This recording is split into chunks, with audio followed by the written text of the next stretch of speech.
હવે હું તમને દર્શાવું સામાજિક સંબંધની વાત. આપણે ગાણિતિક સંબંધની વાત આપણે જોઈ, હવે સામાજિક સંબંધની થોડીક વાત જોઈએ. સૌથી પહેલા તો એવું વ્યાખ્યા કરી શકાય કે જો S એ ગણ A પર સંબંધ ધરાવે છે તો X એ Y સાથે S દ્વારા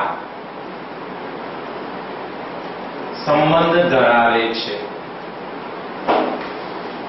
જો S એ ગણ A પર સંબંધ ધરાવે છે તો X એ Y સાથે S દ્વારા સંબંધ ધરાવે છે. એનો અર્થ એવો થયો કે S ઉપગણ A ક્રોસ A ક્રમયુક્ત જોડો આપણે મેળવીશું, જેમાં પ્રથમ ગણ A માટે X ઘટક મેળવીશું અને બીજા ઘટક A માટે આપણે Y ઘટક મેળવીશું. બંને ઘટકોનો S દ્વારા સંબંધ પ્રસ્થાપિત કરીશું અને એ સંબંધનું પાલન કરતી ક્રમયુક્ત જોડો આપણને S ગણમાં મળશે. ઉદાહરણ તરીકે આપણે લઈએ નંબર 1, મનુષ્યનો ગણ આપણે પહેલા લઈએ જેથી તમને સામાજિક સંબંધની થોડી ખબર પડે. મનુષ્યોનો ગણ H પર વ્યાખ્યાયિત છે.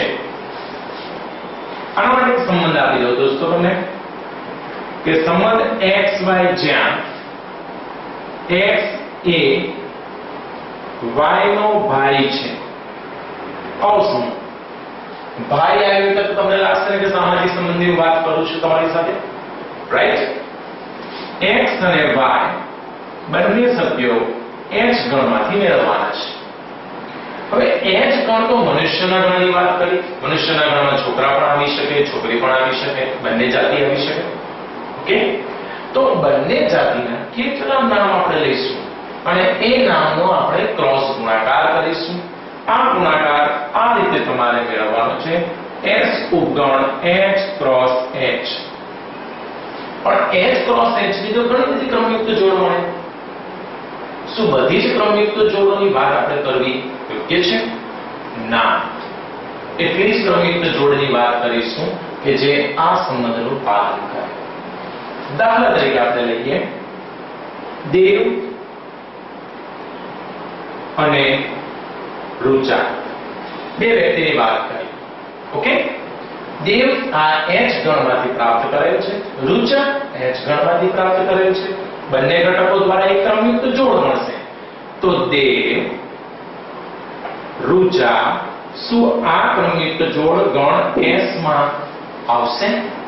તો જોઈએ આપણે સંબંધમાં દેવ X ની જગ્યાએ દેવ, એ Y ની જગ્યાએ રુચા, દેવ એ રુચાનો ભાઈ છે.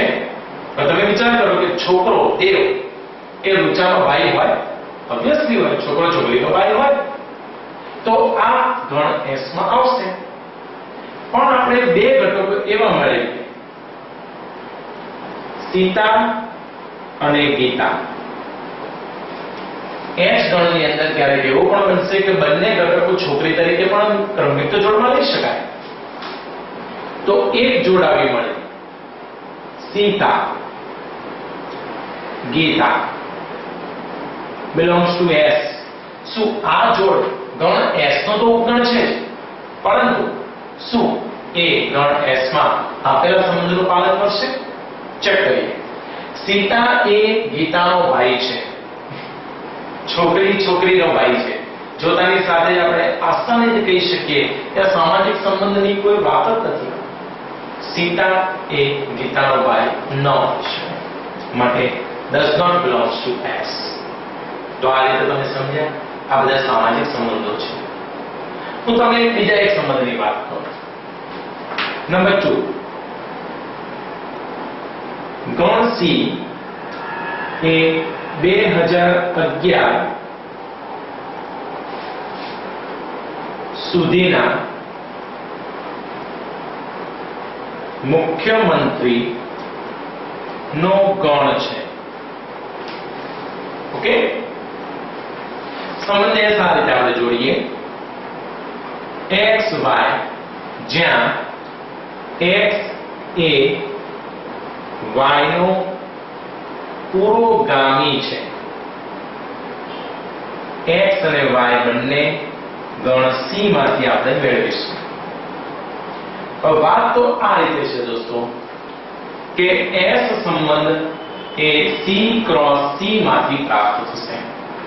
2011 સુધીના જેટલા પણ મુખ્યમંત્રી આપણા થઈ ગયા ગુજરાત રાજ્યના, એ તમામ મુખ્યમંત્રી ગણ C માં આપણે સમાવેશ કર્યો અને એનો ક્રોસ ગુણાકાર. ધારો કે ગણ C ની અંદર આપણો વિષય નથી સમાજ વિદ્યા કે ભૂગોળ કે નાગરિક, જેથી આપણને એની વાત નહીં કરી કે કેટલા મુખ્યમંત્રીઓ અગાઉ થઈ ગયા આપણે, પણ માની લો કે 11 સુધીના મુખ્યમંત્રીઓ બની ચૂક્યા છે, તો 11 × 11 એટલે કે 121 ક્રમયુક્ત જોડ મળશે. પણ શું આ 121 ક્રમયુક્ત જોડ આ સંબંધનું પાલન કરશે? આ પ્રશ્ન આપણે કરવો છે. એના માટે એક ઉદાહરણ આપું તમને. આપણે બે મુખ્યમંત્રીની વાત કરીએ. એક કેશુભાઈ પટેલ અને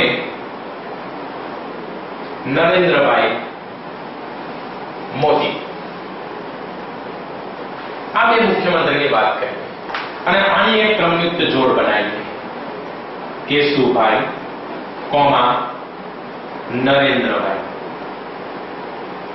શું આ સંબંધ S માં સમાવેશ કરશે? તો આ સંબંધ મારે ચકાસવો પડશે. અહીંયા મૂકીએ x કેશુભાઈ, y નરેન્દ્રભાઈ. કેશુભાઈ એ નરેન્દ્રભાઈના પુરોગામી છે. શું કેશુભાઈ નરેન્દ્રભાઈ કરતા પહેલા મુખ્યમંત્રી બની ચૂક્યા હતા? યસ, જવાબ આ આવશે. એટલું તો આપણી પાસે નોલેજ છે જ. તો belongs to S. હવે આપણે કલ્પના કરીએ કે નરેન્દ્રભાઈ કેશુભાઈ. હવે આપણે ઉલટી વાત કરીએ તો શું એ S સંબંધ મેળવશે? જોઈએ. નરેન્દ્રભાઈ એ કેશુભાઈના પુરોગામી છે. ખોટી વાત છે. નરેન્દ્રભાઈ કેશુભાઈ પટેલ કરતા પહેલા મુખ્યમંત્રી બનેલા નથી, માટે does not belongs to S. તો સામાજિક સંબંધની આપણે આ થોડી વ્યાખ્યા કરી. કોઈ પણ પ્રકારના સંબંધ ગણિતની દ્રષ્ટિએ કે સામાજિક સંબંધમાં આપણે મેળવી શકીએ. ખાસ યાદ રાખો, તમામ પ્રકારના સંબંધો એક એક વિધેય ધરાવે છે અને અહીંયા જે સંબંધની વાત કરવાની છે એ સંબંધ કયા ગણ પર વ્યાખ્યાયિત છે એનું ખાસ નોલેજ જોઈએ. એ ગણ તમને ક્વેશ્ચન્સમાં આપેલો હશે અને એ ગણની ક્રમયુક્ત જોડો એ જ ગણના ક્રોસ ગુણાકાર દ્વારા મળશે અને તમામ ક્રમયુક્ત જોડમાંથી જે ક્રમયુક્ત જોડો આપેલા સંબંધનું પાલન કરશે એટલી જ ક્રમયુક્ત જોડની આપણે વાત કરવાની છે અને એ ક્રમયુક્ત જોડની વાત પરથી જ આપણા ચેપ્ટરની શરૂઆત થશે. તો હવે આપણે કરીએ ચેપ્ટરની શરૂઆત.